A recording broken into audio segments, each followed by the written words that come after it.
Wah, edian mutiar we. Ayo. Weh lah. Yo. Wah. Yo, weh. Weh. Wah ya. Yo. Weh. Hop. Ya.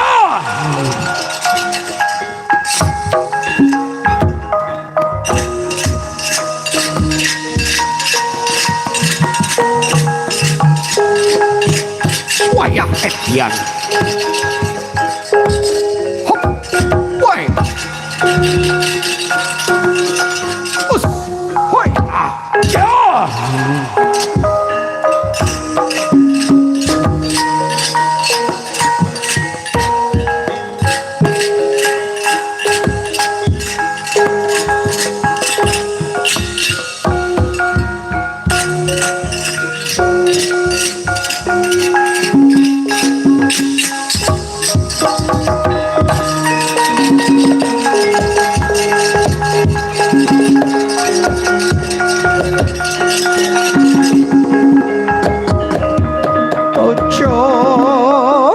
Lole-lole beli geduk monyor prit gantil buntute kisah Birmana Dewa nuwun banget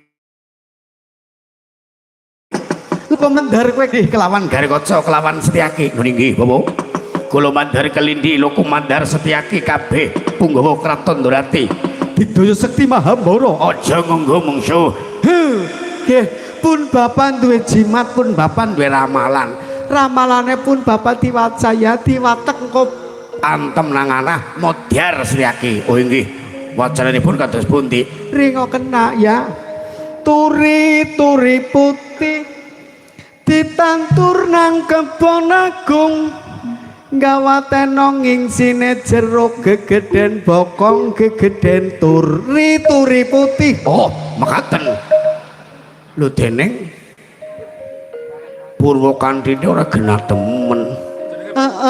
Jenengane bianu rapalan. Donga. Lho kudune gawaten ing sine jeruk. Wong donga wis manut.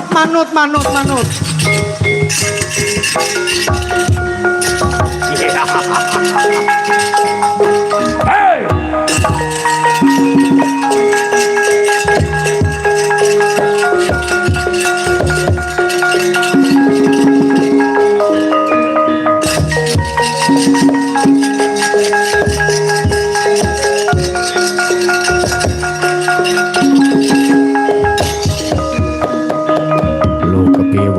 Kowe iki ngendi kelawan aku pun panjenengan manut kula mawon menawi panjenengan seniki maju teng mereka panjenengan badhe kalah lho kok kalah inggih dalan mereka duwe rapalan nyor lha kula nggih badhe paring rapalan kari panjenengan darane rapalane kepiye wae ringok nang nggih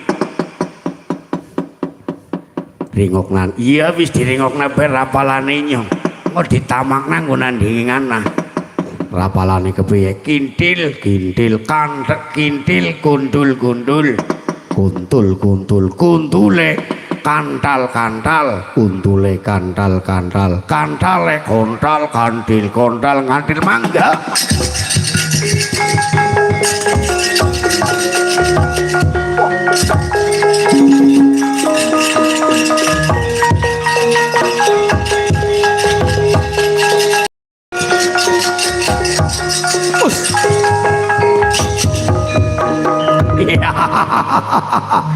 Setyaki ono barang aku wis duweni rapalanku ora bakal bisa kalah karo kowe tek rapal nasi bismillahirrahmanirrahim nyung mailula bismillahirrahmanirrahim turi kintil ditandur nang kebon agung kintile kuntul gawatenong ing sine jeruk kuntule kantal gegeden bokong gegeden turi putih kantale kontal kantil jadoyo